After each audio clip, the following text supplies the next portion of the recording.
इस संसार में ज़्यादा सीधे मत बनो, सीधे पेड़ जल्दी काट लिए जाते हैं। दोस्तों, आज की कहानी के माध्यम से आपको कुछ ऐसे तरीके पता चलेंगे जिनसे आप धोखा खाने से खुद को बचा सकते हैं। भावनात्मक रूप से कमजोर आदमी का लोग हमेशा फायदा उठाते हैं। हम सब ने देखा होगा अपने आसपास जो इंसान नर्म दिल का होता है, यानी कि भावनात्मक रूप से करुणावान होता है, वह अपने करुणा बस दूसरों की सहायता तो कर देता है, लेकिन बदले में उसे धोखा ही मिलता है। तो क्या एक इंसान को भावनात्मक नहीं होना चाहिए? क्या उसे दूसरों पर भरोसा नहीं करना चाहिए? दूसरों की सहायता नहीं करनी चाहिए? क्या करुणावान और संवेदनशील होना गुनाह है, कोई गलती है? पाया तो यह जाता है कि कोई भी संवेदनशील आदमी दिल का बहुत अच्छा होता है, दूसरों की सहायता करता है, दूसरों का ख्याल रखता है, दूसरों से प्रेम करता है। प्रेम भी तो एक संवेदना ही है, वह भी तो एक भावना का रूप है। तो क्या प्रेम करना भी गलत हो जाता है? और यह तो आप सबको पता ही होगा कि प्रेम तो आध्यात्मिक साधना का एक बहुत महत्वपूर्ण कदम है। तो किस प्रकार एक इंसान समाज में संवेदनशील, करुणावान और दयालु यानी कि एक अच्छा आदमी बनकर रह सकता है, ताकि लोग उसका फायदा भी ना उठा पाए और वह अपने मन की अच्छाई, अपने मन की कोमलता, करुणा सब कुछ बरकरार भी रख सके। दोस्तों, इसके पहले कि आप कहानी में खो जाएं, यदि आप चैनल पर नए हैं तो चैनल को सब्सक्राइब कर लीजिए और वीडियो को लाइक कर दीजिए। चलिए शुरू करते हैं कहानी को। एक बार एक युवा लड़का जंगल में पेड़ों पर मुक्के मार रहा था। वह बड़ी जोर जोर से मुक्के मारे जा रहा था। वह अपने मन का गुस्सा निकालने की कोशिश कर रहा था। शायद उसको किसी ने धोखा दिया था या फिर उसके साथ कुछ बुरा हुआ था, जिससे वह बहुत ज़्यादा परेशान था। उसे कहीं भी शांति नहीं मिल रही थी। वह लगातार उस पेड़ पर मुक्के मारे जा रहा था, जिससे उसकी उंगलियां भी लहूलुहान हो चुकी थी। उसी जंगल में एक शीतल पानी का झरना था। वहां पर एक भिक्षु रोज संध्या समय स्नान करने आया करते थे। यह उनका नित्य का नियम था। आज जब वह भिक्षु इस रास्ते से स्नान के लिए उस जंगल में आए तो उन्होंने उस लड़के की हालत देखी तो वह लड़का जोर जोर से चीख रहा था और रो रहा था, लगातार मुक्के मारे जा रहा था। उस लड़के के आसपास कोई मौजूद नहीं था। इससे उस भिक्षु को उस युवक की चिंता होने लगी। उन्होंने सोचा कि कहीं मैं इसे ऐसे ही छोड़ दूं और ये आत्महत्या ना कर ले। ऐसे विचार आने के बाद भी वह भिक्षु वहां पर खड़े थे, लगातार उस युवक को देखे जा रहे थे और मुंह से कुछ भी नहीं बोल रहे थे।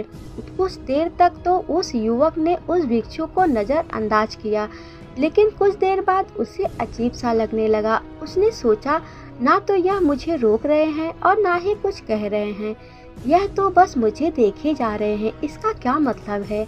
बड़ा अजीब आदमी है। ऐसे ही विचार उस लड़के के मन में उठने लगे। जब कुछ देर बाद भी वह भिक्षु कुछ नहीं बोले तो लड़के ने अचानक से उससे पूछा कि महाशय, आप अपने रास्ते क्यों नहीं चले जाते? आपको क्या मतलब आप खड़े हुए मुझे देख रहे हो? भिक्षु ने बड़े शांत स्वर में कहा कि मैं तुम्हें रोक नहीं रहा हूँ, तुमसे कुछ कह नहीं रहा हूँ, तो मुझसे तुम्हें क्या परेशानी है? मेरे ही तरह यहाँ पेड़ पौधे पंछी सब तुम्हें देख रहे हैं। जब इनसे तुम्हें कोई परेशानी नहीं है तो मुझसे क्यों परेशानी है? यह सुनकर वह लड़का जोर से चीख कर बोला, मुझे सबसे परेशानी है, मैं सबसे नफरत करता हूँ, यहाँ सब धोखेबाज हैं, कोई किसी का नहीं होता इस दुनिया में। और इस तरह बोलते बोलते वह फूट फूट कर रोने लगा। लड़का लगातार रोए जा रहा था। भिक्षु उसे देखे जा रहा था। भिक्षु उसे चुप कराने की कोशिश भी नहीं कर रहा था। यह बात उस लड़के को और ज्यादा अजीब लग रही थी।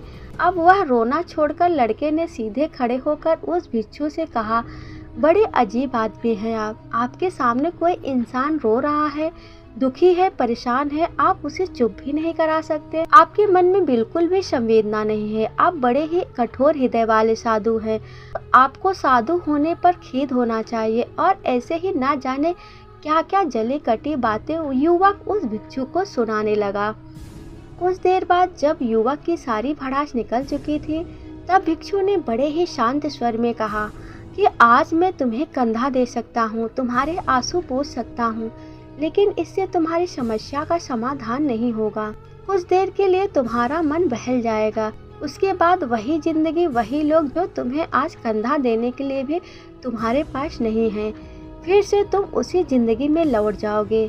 कोई तुम्हें धोखा देगा, कोई तुम्हारा फायदा उठाएगा और तुम अपने मन को ऐसे ही तकलीफ पहुंचाते रहोगे। आंसू पोंछने के बजाय तुम्हें मुझसे ज्ञान की बातें लेनी चाहिए, जिससे तुम्हें जीवन में कोई भी धोखा ना दे सके, तुम्हारी अच्छाई का कोई भी फायदा ना उठा सके। याद रखना, आंसू पोंछने वाले तो बहुत मिल जाएंगे, लेकिन ज्ञान और सही समझ देने वाला कभी कभी कोई इंसान मिलता है।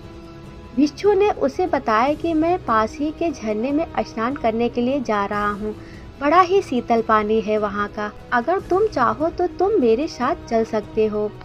यहाँ पर अकेले परेशान होने से अच्छा है कि तुम झरने के शीतल पानी में स्नान करो, जिससे तुम्हारा दिमाग, मन, मस्तिष्क और तुम्हारा शरीर सब कुछ पवित्र हो जाएगा।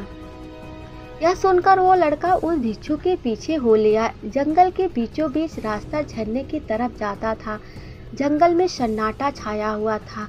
उनके पैरों तले सूखे पत्तों के चरमराने की आवाज़ पूरे जंगल में गूंज रही थी।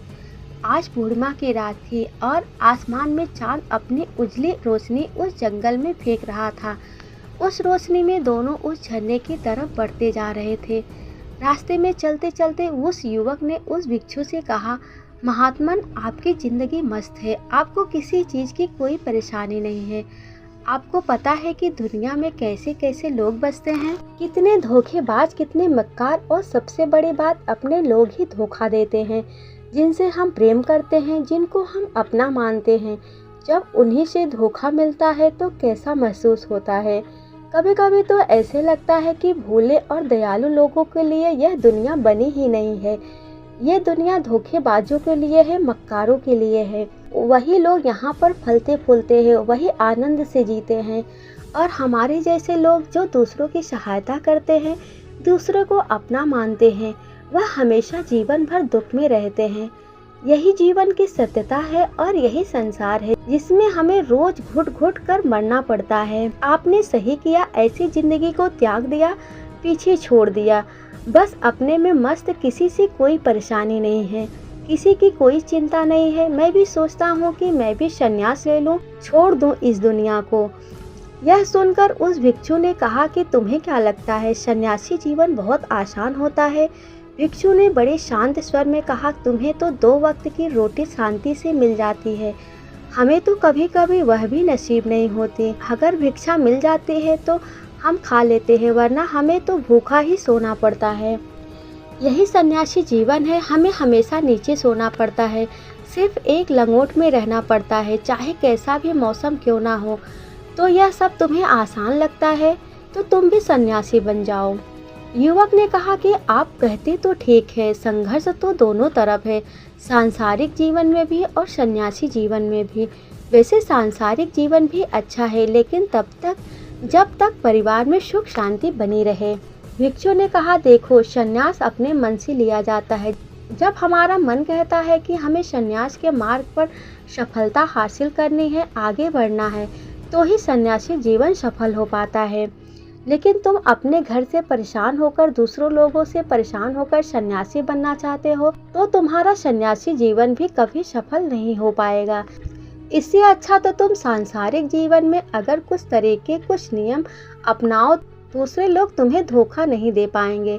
सबसे पहले तो यह समझो कि धोखा उन्हें ही मिलता है जो भावनात्मक रूप से कमजोर होते हैं, जिनका दिल जल्दी से पिघल जाता है, जो दूसरों को दुख में नहीं देख पाते। ऐसे लोगों के साथ धोखा होने की संभावना ज़्यादा होती है, क्योंकि कोई भी आदमी अपने परेशानी बताकर, अपने दुख को बताकर तुम्हारा फायदा उठा सकता है।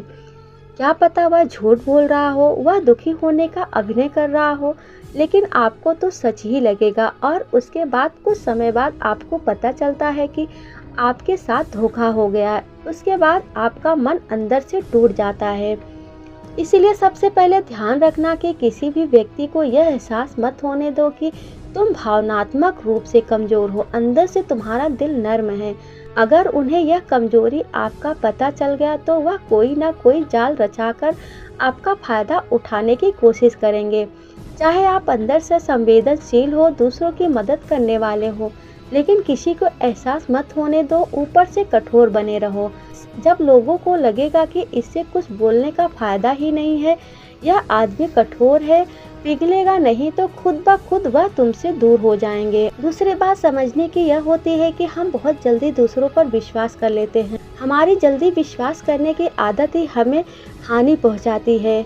2 दिन तुम्हें किसी से मिले हुए नहीं होते हैं और तुम एक दूसरे के हो जाते हो, एक दूसरे पर पूरा भरोसा करने लग जाते हो और यह भरोसा तीसरे दिन टूट भी जाता है। फिर तुम्हें धोखा मिलता है और तुम परेशान हो जाते हो। इसीलिए समय दो। किसी भी चीज़ को, किसी भी रिश्ते को आगे बढ़ने के लिए समय की ज़रूरत होती है। समय के साथ तुम्हें सामने वाले इंसान की अच्छाई और बुराई पता चलती है। तब तुम्हें पूर्ण रूप से पता चलता है कि इंसान वास्तव में कैसा है, अच्छा है या बुरा है, और वह कुछ समय देने के बाद ही होता है। इसीलिए जल्दी किसी पर विश्वास मत करो। अगली पहचान या अगला तरीका समझने के लिए तुम्हें ऐसे लोगों को समझना होगा जो दूसरों की चापलूसी करते हैं। कुछ लोगों की आदत होती है चापलूसी करने की। आपके सामने आपकी बड़ाई करेंगे, आपके बारे में अच्छा बोलेंगे और आपको लगेगा यह इंसान कितने अच्छे हैं, मेरे से कितना प्यार करते हैं, लेकिन वास्तव में उनकी वह चापलूसी एक जाल होती है ताकि वह आपका दिल जीत सके। उनको चापलूसी करने का मौका तभी मिलता है जब आप दिखावा करते हैं। अगर आप उनकी चापलूसी से प्रभावित ही नहीं होंगे तो कुछ समय बाद वो चापलूसी करना बंद कर देंगे। इसलिए किसी के सामने दिखावा मत करो, वरना आप तो आकर्षण के केंद्र बन जाएंगे। लोगों को लगता है कि शायद इसके पास बहुत ज़्यादा धन संपदा है, इसीलिए इतना दिखावा कर रहा है, और इसी वजह से जो लोग आपका फ़ायदा उठाना चाहेंगे वो आपके करीब आने की कोशिश करेंगे, आपसे चापलूसी करने की कोशिश करने लगेंगे। अगला नियम बताते हुए बिच्छू झरने की तरफ इशारा किया। वो झरने के पास पहुंच चुके थे। युवक को भी एहसास हो चुका था क्योंकि वहां पर ठंडी ठंडी हवा चल रही थी। ढलान की तरह जाते हुए भिक्षु ने कहा कि सांसारिक जीवन में एक बात समझने की यह होती है कि हम किसी की सहायता कर रहे हैं, चाहे किसी भी रूप में, धन से, शारीरिक रूप से, या जिस भी अवस्था में हम किसी की सहायता कर रहे हैं, तो हमें यह ख्याल रखना चाहिए कि सामने वाला वापस भविष्य में हमारी सहायता करने योग्य है भी या नहीं। किसी को उधार देते समय हमें यह समझना चाहिए कि यह भविष्य में वापस कर पाएगा भी या नहीं। अगर वह नहीं कर पाएगा तो तुम्हें तकलीफ होगी। ऐसे तो इंसान करुणावश भिखारियों को भी भीख दे देता है, लेकिन वह गलत नहीं है। अगर किसी ऐसे इंसान को पैसा देना है जो कभी वापस नहीं लौटा पाएगा, तो उतना ही दो जिससे तुम्हारे ऊपर ज़्यादा दबाव ना बने। अगर वो वापस भी ना लौटाए तो तुम्हें ज़्यादा दुख ना पहुँचे। अब तक वो दोनों झरने पर पहुँच चुके थे। दोनों ने अपने कपड़े उतारे, उस झरने के शीतल पानी में कूद पड़े। पानी बहुत ठंडा था। उन दोनों की सारी थकान, सारी उदासी पल भर में ही दूर हो गई। स्नान कर लेने के बाद दोनों एक पेड़ के नीचे उस झरने के सामने बैठकर बातें करने लगे। भिक्षु ने उसे आगे समझाते हुए कहा कि शुरुआत में लोगों को नज़रअंदाज करना सीखो। जब तुम किसी को शुरुआत में नज़रअंदाज करते हो तो जो भी लोग किसी लालच की वजह से तुम्हारे पास प्रभावित हो रहे थे, उनके छटनी हो जाएगी। जब तुम उनको नज़रअंदाज करोगे तब 1-2 बार लोग तुम्हारे पास आने की कोशिश करेंगे, उसके बाद वो तुमसे दूरियां बना लेंगे। और जो आदमी तुम्हारी इंसानियत, तुम्हारी अच्छाई देखकर तुम्हारे पास आएगा, वो नज़रअंदाज करने के बावजूद भी तुम्हारे करीब ही बना रहेगा। और यही तो एक सच्ची इंसान की पहचान होती है। जो हमारे अपने होते हैं उनसे हम लड़ भी लेते हैं, झगड़ भी लेते हैं, उसके बावजूद भी वो हमारी बातों का बुरा नहीं मानते। चाहे थोड़े समय के लिए हमसे नाराज हो ले, लेकिन कुछ समय बाद फिर से हम एक हो जाते हैं। और यही तो घर परिवार का असली मतलब होता है, यही तो अपनों का मतलब होता है। इसीलिए शुरुआत में अनजान लोगों को नज़रअंदाज करना सीखो, इग्नोर करना सीखो, ताकि धोखेबाज मक्कार लोग तुम्हारे करीब ही ना आ पाए। अपने इस वार्तालाप को खत्म करते हुए भिक्षु ने अपनी आखिरी बात बताते हुए कहा कि ये आखिरी सीख सबसे ज़्यादा महत्वपूर्ण है। सब कुछ होने के बाद भी तुम्हें धोखे मिल सकते हैं, लेकिन तुम अगर अपने आँख और कान, अपना दिमाग खोल कर रखते हो, अगर तुम होश में रहोगे, ध्यान करोगे तो तुम्हें इंसान की आंखें देखते ही समझ में आ जाएगा कि उसे तुमसे क्या चाहिए। तुम उसकी इच्छा और उसका स्वभाव उसकी आंखों में ही पढ़ सकते हो। लोगों की आंखों में, उनकी वाणी में, उनके स्वभाव में उनका सब कुछ दिखाई देता है। बस हम ही अपने आंखें मूंदे रहते हैं। ऐसे ही किसी पर विश्वास मत करो। अपनी पूरी संतुष्टि करना। अगर तुम किसी के साथ लंबे समय तक भरोसा करना चाहते हो, किसी के साथ कोई संबंध बनाना चाहते हो, कोई दोस्ती करना चाहते हो या किसी की मदद करना चाहते हो, तो इन सभी परिस्थितियों में तुम्हें ज़रूर पता होना चाहिए कि दूसरे लोग उस इंसान के बारे में क्या सोच रखते हैं। इसके बाद तुम जीवन में कभी भी धोखा नहीं खाओगे और तुम्हें कभी भी धोखे की वजह से पछताना नहीं पड़ेगा। इसी तरह बातें करते हुए भिक्षु और वो लड़का दोनों जंगल से बाहर आ गए और अपने अपने घर को लौट गए। दोस्तों, इस कहानी से हमें यह सीख मिलती है कि हमें भरोसा करने से पहले उसके बारे में अच्छे से समझना चाहिए और उस इंसान को समय देना चाहिए। उसके बाद ही हमें भरोसा करना चाहिए। यही जिंदगी की सीख होती है। दोस्तों, यह कहानी यदि आपको पसंद आए तो इसे एक लाइक जरूर करना। फिर मिलेंगे एक ऐसे ही मोटिवेशनल स्टोरी के साथ। तब तक के लिए नमस्कार।